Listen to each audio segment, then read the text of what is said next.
মসজিদের সময় বেশি যাই করি না, এটা আমাদের জন্য দুর্ভাগ্য। আমরা এই শ্রেষ্ঠ ঘর মসজিদে ব্যয় করব, মসজিদের সময় দেব, মসজিদ আল্লাহকে সিজদা করব, আল্লাহ কবুল আল্লাহুম্মা আমিন।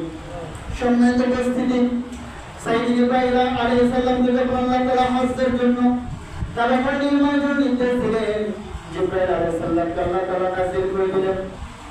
সাইয়্যিদ জিবরাইল আলাইহিস সালাম বললেন, খলিলুল্লাহ, আল্লাহর বন্ধু নবী ইব্রাহিম, আপনি এই মক্কার জমিনে জায়গাটা খনন করুন।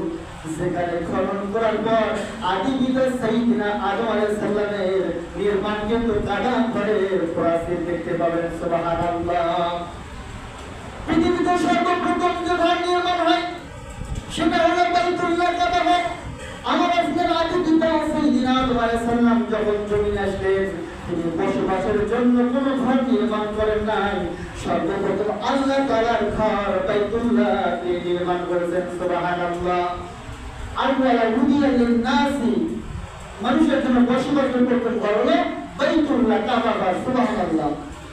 ইব্রাহিম আলাইহিস সালাম যখন জিবরাইল আলাইহিস সালাম দেখা দিলেন, দেখলেন এই জায়গা খনন করুন।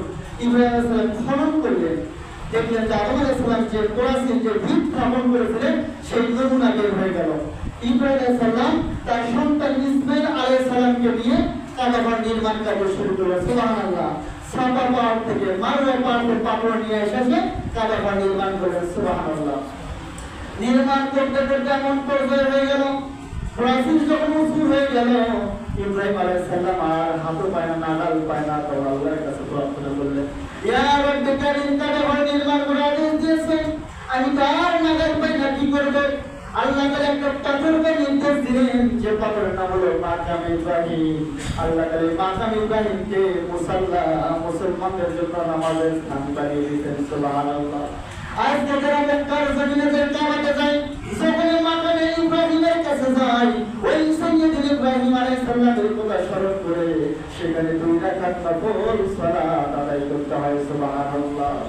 মাকামে একটা পাথর, ইব্রাহিম আলাইহিস সালাম পাথরের উপর উঠলেন, যতদূর পাথরের পাথর অটোমেটিক উঠে যায়। সুবহানাল্লাহ। আজকে আমরা লিফট ব্যবহার করি, এই লিফট আল্লাহ তাআলা সেই সময় নবী ইব্রাহিমকে দিয়েছেন, যে পাথর অটোমেটিক একটা পাথরের উপর প্রাণ নেয়, অথচ সেই পাথরটি ইচ্ছা মতো উপরে উঠে আবার নিচে নামে। এটা আল্লাহর কুদরত। শেষ পর্যন্ত আল্লাহ তাআলা এই মাকাম ইব্রাহিমের পাথরের উপর সাইয়্যিদ ইব্রাহিম আলাইহিস সালামের পায়ের ছাপ পেইনফুল রেখে দিলেন। সুবহানাল্লাহ।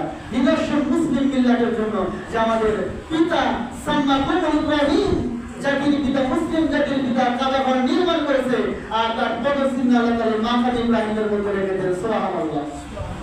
সাইয়্যিদ ইব্রাহিম ইসমাঈল আলাইহিস সালাম দিলেন, কাবা ঘর নির্মাণ করলেন, নির্মাণ কাজ হয়ে গেল। নির্মাণ কাজ শেষ, আল্লাহ তাআলা বললেন, হে সাইয়্যিদ ইব্রাহিম, আপনি ডাক দেন বিশ্বের আনাচে কানাচে যে মুসলমান আছে, তারা যেন হজ করতে আসে, হজের ঘোষণা করে দেন। ইব্রাহিম আলাইহিস সালাম বললেন, ইয়া আল্লাহ, আমি এমন একটা মরুপ্রান্তে অবস্থান করতেছি, আমি এখান থেকে ডাক দেই, এই ডাক তো কারোর কানে পৌঁছবে না, এখানে তো কোনো মানুষ নাই, পশু নাই, কোনো প্রাণী নাই। আল্লাহ তাআলা বললেন, সাইয়্যিদ ইব্রাহিম বন্ধু, আপনার কাম হলো ডাক দেওয়া, আমি আল্লাহ তাআলা দায়িত্ব হলো বিশ্বের সমস্ত মানুষের কানের মধ্যে পৌঁছে দেওয়া। সুবহানাল্লাহ। শুধু দুনিয়ার মানুষের কানে না, যারা রূহের জগতে ছিল তাদের কাছে ইব্রাহিম আলাইহিস সালামের ডাক পৌঁছে দিলেন। ইব্রাহিম আলাইহিস সালাম যখন হজের জন্য ডাক দিলেন, দুনিয়াতে যারা ছিল সেই সময় যাদের কপালে তাকদীরে হজ লেখা ছিল তাদের কানে পৌঁছে গেল। ইব্রাহিম আলাইহিস সালামের ডাকের জবাবে লাব্বাইক আল্লাহুম্মা লাব্বাইক, যে মুসলমান যে উম্মত ধরেছে তাদের তাকদীরে আল্লাহ তাআলা হজ লিখে দিয়েছে। যারা রূহ জগতে ছিল তাদের কানে যখন পৌঁছে গেল, এই রূহের জগতে যে বান্দারা লাব্বাইক বলে দিয়েছে, পৃথিবীতে আসার পরে তারা কাবা ঘর একবার জিয়ারত করবে। সুবহানাল্লাহ। যদি আমরা সেই সময় লাব্বাইক বলতে ইব্রাহিম আলাইহিস সালামের ডাকে, তাহলে আমার আপনার কপালে কি আছে? হজ আছে। আমরা অবশ্যই হজ করতে যাব, যদি আল্লাহ করুন। আল্লাহুম্মা আমিন। ইব্রাহিম আলাইহিস সালাম, ইসমাঈল আলাইহিস সালাম তখন কি করে নির্মাণ কাজ শেষ হয়ে গেল, তখন তারা আল্লাহর কাছে দোয়া করলেন। আল্লাহ তাআলা সেই দোয়া সূরাতুল বাকারার মধ্যে রেকর্ড করে দিলেন। সূরা বাকারার 127 নম্বর আয়াতে বলেন, ওয়া ক্বালা আল্লাহু তাবারাকা ওয়া তাআলা ফি কালামিহিল মাজিদ, বিসমিল্লাহির রাহমানির রাহিম, ওয়া ইয ইয়ারফা'ু ইব্রাহিমুল কওয়া'িদ السماعين ربنا تقبل منا إنك أنت السميع العليم الله أكبر আদেশ করে আল্লাহ ইব্রাহিম আলাইহিস সালামকে কাবা নির্মাণ করার জন্য বাবা ছেলে মিলে কাবা নির্মাণ করলে নির্মাণ কাজ শেষ যখন নবীদের কাজ হয়ে তারা বলল হে আল্লাহ ওয়াইদ ইয়ারফাউ ইব্রাহিমুল কওয়াইদা মিনাল বাইত ইসমাঈল ইসমাঈল আলাইহিস সালাম বাইতুল্লাহ নির্মাণ করে তারা নির্মাণ আল্লাহ তো হাত ধরে আল্লাহ আমরা তো কাবা নির্মাণ করলাম আপনি কাবা নির্মাণকে আমাদের পক্ষ থেকে কবুল করুন সুবহানাল্লাহ আমরা মসজিদে দান করব মসজিদ নির্মাণ করব নির্মাণ করে আমরা মানুষকে বলবো না যে এত টাকা দান করেছি এত কিছু করেছি সুন্নাত হলো আমরা ভালো কাজ করার আল্লাহর কাছে হাত তুলবো আল্লাহ এই ভালো কাজ করার তৌফিক আপনি দিয়েছেন অতএব আমাদের পক্ষ থেকে এই কাজকে কবুল করুন সুবহানাল্লাহ ইব্রাহিম আলাইহিস সালাম ইসমাঈল আলাইহিস সালাম তাই করলেন আব্দুল্লাহ কাবা ঘর নির্মাণ করেছি আপনি আমাদের এই নির্মাণ কাজকে কবুল করেন ইন্নাল্লাহা সামিউন আলিম নিশ্চয় আপনি আল্লাহ সবকিছু শুনেন এবং সবকিছু জানেন দোয়া করলেন আল্লাহ তাআলা বলেন হে সাইয়্যিদ ইব্রাহিম আপনার কাজকে আমরা কবুল করে নিলাম আল্লাহুম্মা আমিন আল্লাহ তাআলা বলেন আপনার কাবা নির্মাণকে আল্লাহ কবুল করেছি এই স্মৃতিকে বিস্মৃত আপনার স্মৃতিকে রক্ষা করার জন্য কাল কিয়ামত পর্যন্ত উম্মত আসবে তাদের যাদের সামর্থ্য আছে তাদের উপর হজ করে আল্লাহ তাআলা ফরজ করে দিলেন সুবহানাল্লাহ আজকে ইব্রাহিম আলাইহিস সালামের স্মৃতি বিজড়িত হজ মুসলমানদের মধ্যে হয় বাইতুল্লাহকে বিশ্বের 200 কোটি মুসলমান অন্তরকে ভালোবাসে ঠিক কিনা শুধু মানুষ না পশু পাখি পর্যন্ত ভালোবাসে কেমন ভালোবাসে রাসূলের জন্মের পূর্বে যখন আব্রাহা বাহিনী কাবা ঘর ভাঙার জন্য আসে তখন আবাবিল তাকে আবেদন করে ইয়া আল্লাহ ইয়া রব্বে কাবা আপনার কাবা ধ্বংস করার জন্য আব্রাহা বাহিনী এসেছে আপনার কাবা রক্ষা করার জন্য মক্কায় কোনো মানুষ নাই ওদের আমাদেরকে হুকুম দেন আমরা এই কাবাকে ধ্বংস থেকে রক্ষা করব কারণ এই কাবাকে আমরা ভালোবাসি সুবহানাল্লাহ কারণ শুধু মানুষ না পশু পাখি এমনকি টিমিলিকা পর্যন্ত কামনা করে আল্লাহ আপনার কাবাকে ভালোবাসি পাখিগুলো কাবার এবার প্রদক্ষিণ করে এই কাবাটা তোমার সম্মানিত মুআজ্জাজ মুহতারাম আমাদের যে সম্পদ আছে আল্লাহ তাআলা যাদের সামর্থ্য দান করেছে আমাদের নিয়াত করতে হবে আমরা আল্লাহ তাআলার জন্য বাইতুল্লাহ জিয়ারত করতে চাই কারণ বাইতুল্লাহ এমন একটা জায়গা যেখানে মানুষ যখনই কাবা ঘরের দিকে তাকায় আল্লাহ তাআলা সঙ্গে সঙ্গে বান্দার জীবনের গুনাহগুলো মাফ করে দেয় সুবহানাল্লাহ কাবা ঘর এত রহমতের ঘর আল্লাহ তাআলা প্রতিদিন 120টা রহমত বাইতুল্লাহর উপর নাযিল করেন সুবহানাল্লাহ এই 120টা রহমতের মধ্যে 60টা রহমত শুধু যারা হাজী কাবা দৃষ্টিতে কাবা ঘর চোখে দেখেন আল্লাহ তাআলা এই 60টা রহমত হাজীদের জন্য বরাদ্দ করে দেন সুবহানাল্লাহ ওখান থেকে 20টা রহমত দুনিয়ার যত মসজিদগুলো আছে যারা বাইতুল্লাহর অংশ আল্লাহর মসজিদ আছে আল্লাহ তাআলা ফেরেশতার মাধ্যমে আল্লাহ তাআলার পক্ষ থেকে রহমতের এক অংশ এই মসজিদের মুসল্লিদের মধ্যে বন্টন করে দেয় সুবহানাল্লাহ আমরা এই মসজিদে উপস্থিত হয়েছি আমাদের ভাই যারা মক্কার জমিনে পৌঁছে গেছে তারা বলতেছে আল্লাহুম্মা লাব্বাইক আমরা এখানে আল্লাহকে ধরলাম আমরা উপস্থিত কিন্তু দূর দেশের মুসলমান আমরা মক্কায় পৌঁছতে পারি নাই আমরা বাংলাদেশের জমিন থেকে আপনার কাবার অংশ মসজিদে উপস্থিত হয়েছে আল্লাহ আমাদের জীবনে একবার হলে আপনার ঘর আপনার নবীজির রওজা দেখার মতো তৌফিক দান করেন সুবহানাল্লাহ আমার আপনার সম্পদের মালিক আল্লাহ সম্পদ আমাকে আপনাকে দান করেছে এই সম্পদ আল্লাহ তাআলার হুকুম পালন করতে হবে আল্লাহ দেখতে চান যে আহসানু আমালা সম্পদ নিয়ে সুস্থতা নিয়ে আমি আল্লাহ তাআলার উত্তম আমল করব ইরানের এক ব্যক্তি শেষ হয়ে রাখে আলী ইবনে মুআফফার নামে এক আল্লাহর গোলাম ছিল লোকটা গরিব ছিল কাজ করতে মুসির কাজ জুতা সেলাই করতে সে নিয়ত করেছে আল্লাহ আমার তো সম্পদ নাই আমি হজ করতে চাই সুবহানাল্লাহ নিয়ত যদি সহি হয় নিয়ত যদি আল্লাহর কাছে 100% হয়ে যায় আপনার সম্পদ যদি না থাকে আল্লাহ তাআলা সম্পদ ব্যবস্থা করে দিয়ে কাবা বাইতুল্লাহকে আপনাকে বেমাসে কবুল করবে ঠিক কিনা আলী ইবনে মুআফফার একজন সাধারণ মানুষ অন্তর্গত তামান্না হজ করতে চায় বাইতুল্লাহ শরীফ দেখতে চায় বাইতুল্লাহ দেখতে বলতেছে নবী রোজাতে সালাম দিতে চাই, কিন্তু আমার তো সম্পদ নাই। আমি যে কাজ করি ছোট্ট একটা মুসির কাজ জুতা সেলাই করি, সে নিয়ত করলাম আমি যে কাজ করে ওভার টাইম কাজ করবো, বেশি কাজ করবো, সেখান থেকে টাকা সময় আমি রাখবো।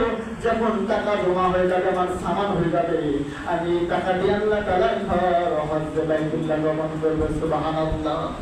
আল্লাহ তাআলা এমন ভাবে কবুল করে আলী ইবনে মুআফফাব, এই বান্দার টাকা নিয়ে সামান জড়ো হয়ে গেল, বান্দা হজ করার জন্য নিয়ত করলেন।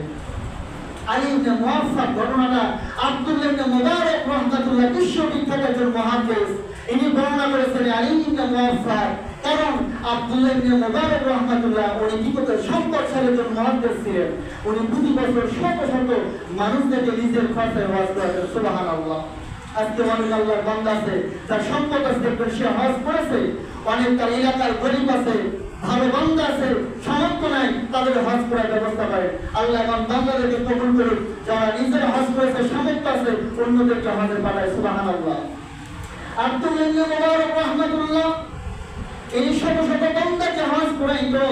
একবার যখন আব্দুল্লাহ ইবনে মুবারক রাহমাতুল্লাহ হজে গেলেন, তার সাথে বিশাল বড় কাফেলা হজ করতেছিল। হজের কাজ সম্পন্ন করে তিনি একদিন ঘুমিয়ে গেছেন।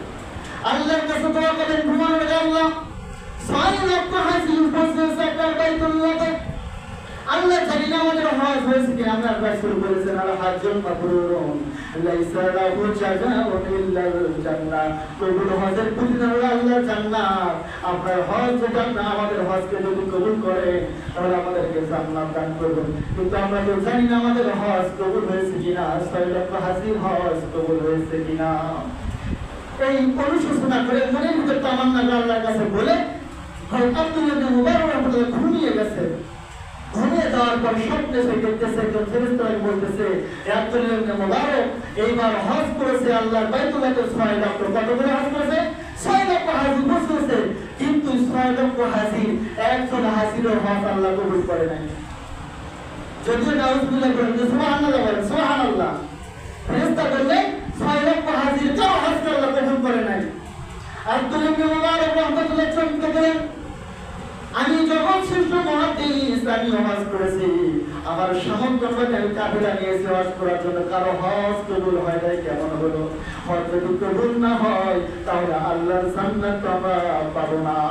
ফেরেশতা বলেন, আব্দুল্লাহ ইবনে মুবারক শুনে রাখেন, আল্লাহ তাআলা এমন এক বান্দা ছিল যে হজের জন্য তো হজের নিয়ত করেছে, কিন্তু হজ করতে পারে নাই। হজের জন্য রওনা দেবে ইতিমধ্যে তার একটা ঘটনা ঘটে যায়, সে বাইতুল্লাহ পর্যন্ত আসতে পারে নাই। আল্লাহ তাআলা ওই বান্দার উসিলা করে 6 লক্ষ হাজির হজকে কবুল করেছেন। সুবহানাল্লাহ। সেই ব্যক্তিকে ফেরেশতা জিবরাইল বলেন, ইরাকের জমিনে আব্দুল্লাহ ইবনে মুআফফাব, আলী ইবনে মুআফফাব নামে এক বান্দা, সে হজ করার জন্য নিয়ত করেছে, কিন্তু হজ করতে পারে নাই। আল্লাহ তাআলা তাকে হাজী হিসেবে কবুল করেছে, কিন্তু মক্কার জমিনে আসে নাই। তারপর আল্লাহ তাআলা তাকে আরশে হাজির খাতায় নাম লিখে দিয়েছেন। সুবহানাল্লাহ। ঘুম থেকে আব্দুল্লাহ ইবনে মুবারক রাহমাতুল্লাহ বলেন, কাফেররা সাথী সঙ্গীরা তোমরা যাও, আমার যাইতে গেলে আমি বাসায় আর ফিরবো না, আমি যাবো ইরাকে। আলী ইবনে মুআফফাব নামে ব্যক্তিকে তার সাথে দেখা করবো। সে কত বড় আলেম, কত বড় ব্যক্তি, কত বড় আলেম, যে মক্কায় আসে নাই, তারপর তার হজ আল্লাহ কবুল করেছেন। সুবহানাল্লাহ। আব্দুল্লাহ মুবারক রাহমাতুল্লাহ ছুটলেন সেই আলী ইবনে মুআফফাবের দিকে। যখন সেই নির্জন পল্লীর ভিতরে ঢুকলেন, জিজ্ঞেস করলেন, ভাই এখানে আলী ইবনে মুআফফাব নামে কাউকে ছিল কিনা? সবাই বলে, না না, তাকে তো আমরা চিনি না, কারণ সে অত্যন্ত গরিব মানুষ, সমাজের গরিব, অল্প টাকা লাগে, কিন্তু মানুষ কিন্তু তাকে তেমন চিনি না, ঠিক কিনা? তো সম্পদ হয়, বড় চাকরি হয়, বড় পদ থাকে, নাম 2-3 গ্রাম আগে যদি বলেন তাহলে বড় উপর গ্রামের ব্যক্তি চিনি, কিন্তু গরিব মানুষ, সম্পদ নাই, দিন মজুর করে, তার পরিচয় মানুষ এত জানে না। আলী ইবনে মুআফফাব মানুষ কেউ চেনে না, কারণ জুতা সেলাইয়ের কাজ করে, গরিব মানুষ। খুঁজতে খুঁজতে যখন আলী ইবনে মুআফফাব পল্লীতে যায়, তখন এক বান্দাকে জিজ্ঞেস করে, আল্লাহর বান্দা, আপনার এই পল্লীর আলী ইবনে মুআফফাব নামক ব্যক্তিকে দিয়েছেন? সে বলে, অবশ্যই চিনি, সেই তো এই ছোট্ট ভাঙ্গা ঝুপড়ি ঘরের মধ্যে বসবাস করে। সুবহানাল্লাহ। তখন আলী ইবনে মুআফফাবের সাথে আব্দুল্লাহ ইবনে মুবারক রাহমাতুল্লাহ দেখা করে, বলে, তুমি কি আলী ইবনে মুআফফাব? সে বলে, হ্যাঁ, আমি আলী ইবনে মুআফফাব। বলতেছে, আপনি কি? বলছেন আব্দুল্লাহ ইবনে মুবারক রাহমাতুল্লাহ। বলছে, আপনি কি বিখ্যাত মুহাদ্দিস? আব্দুল ইবনে মুবারক বলতেছে হ্যাঁ, তো আলী ইবনে মুওয়াফফাক বলতেছে আমার বিশ্বাস করতে হয়েছিল না, আপনি যখন শিষ্টাচার মুহাদ্দিস এত বড় একজন আলেম, এত সম্পদরা, সামান্য আমি একজন দিন মজুর জুতা সেলাই করে আমার কাছে এসে তখন বলতেছে আব্দুল ইবনে মুবারক, আলী ইবনে মুওয়াফফাক, আমি তোমার সাথে সাক্ষাৎ করার জন্য এসেছি আর তোমার কাছে দোয়া চাওয়ার জন্য এসেছি। আমাকে জানাও কি এমন আমল করেছো যে আল্লাহ তাআলা তোমার ওসিলা করে 6 লক্ষ হাজির হজকে কবুল করেছেন। সুবহানাল্লাহ। আলী ইবনে মুওয়াফফাক বলে, হে মুহাদ্দিস আল্লাহর বান্দা, আমি তো গরিব মানুষ, কোনো আমল নাই, কি আমল করবো, আমার কোনো সম্পদ নাই। আমি আল্লাহ তাআলার ঘর বাইতুল্লাহকে তাওয়াফ করার জন্য নিয়ত করেছি। আমি অল্প অল্প করে টাকা জমিয়েছি, টাকা জমানোর পর আমি রওনা দেওয়ার জন্য নিয়ত করেছি। আমার স্ত্রী ছিল সন্তান সম্ভব, স্ত্রীকে বললাম আগামীকাল আমি হজের জন্য গমন করবো, হজের উদ্দেশ্যে বাইতুল্লাহ যাব। স্ত্রী বলে, স্বামী আমি অসুস্থ, আমার সন্তান থেকে আমাকে বড় গোস্ত খাওয়ার ইচ্ছা করতেছে, আপনি তো কাল হজে চলে যাবেন বাইতুল্লাহ শরীফে, অতএব আমাকে একটু গোস্ত খাওয়ান, তারপর আপনি হজে চলে যান। রাতের বেলা আব্দুল্লাহ আলী ইবনে মুওয়াফফাক স্ত্রী আশা পূরণ করার জন্য যত সম্পদ টাকা নেয় অল্প টাকা, তিনি বাজার থেকে রওনা দিলেন। রাস্তার ভেতরে একটা বাড়ি, সেখান থেকে গোস্তের মানে সুগন্ধ আসতেছে, রান্না হচ্ছে। সেই বাড়িতে যাওয়ার পর বলে, হে আল্লাহর বান্দা, আল্লাহর বান্দি, আপনি এখানে রান্না হচ্ছে, আমার স্ত্রী তো গোস্ত খাওয়ার জন্য কি নিয়োগ করেছে, আমার কাছে সম্পদ নাই, অল্প কিছু সামান আছে, সেটা আমি আরেকটু নিয়োগ করেছি, অতএব তোমার এখানে রান্নাতে করা গোস্ত আমাকে একটু গোস্ত দাও, আমি আমার স্ত্রীকে খাওয়াবো। আল্লাহর বান্দি বলে, আল্লাহর বান্দা, এই গোস্ত আমাদের জন্য খাওয়া জায়েজ, কিন্তু তোমার জন্য খাওয়া জায়েজ নাই, তোমার স্ত্রীর জন্য খাওয়া জায়েজ নাই। আলী ইবনে মুওয়াফফাক বলে, কেমন কথা, আপনি রান্না করতেছেন অথচ আপনার জন্য জায়েজ, আমার জন্য জায়েজ নাই। মহিলাটি বলে, আল্লাহর বান্দা, আমার স্বামী নাই, আমার 2টা সন্তান, তারা বড় ক্ষুধার্ত, 3 দিন ধরে খাই না, তারা ক্ষুধার জ্বালায় ছটফট করতেছে। আমি ক্ষুধার জ্বালা সহ্য না করতে পারি, রাতের আধারে আমি মৃত দাদার কাছে কিছু গোস্ত কেটে নিয়েছে, সেই গোস্ত রান্না করতেছি। এই গোস্ত দিয়ে আমার সন্তানদেরকে ক্ষুধা নিবারণ করবো, কারণ বিপদের মধ্যে যখন পড়ে যায়, জীবন ধারণের জন্য হারাম খাওয়া আল্লাহ তাআলা জায়েজ করেছে সেই সময়ের জন্য। অতএব দাদার গোস্ত তোমার জন্য জায়েজ নাই, আমরা বিপদে পড়েছি, খাওয়ার কোনো ব্যবস্থা নাই, এই সমাজের কেউ আমাদের খবর নেয় না, খোঁজ নেয় না, অতএব এই গোস্ত তোমার জন্য জায়েজ নাই।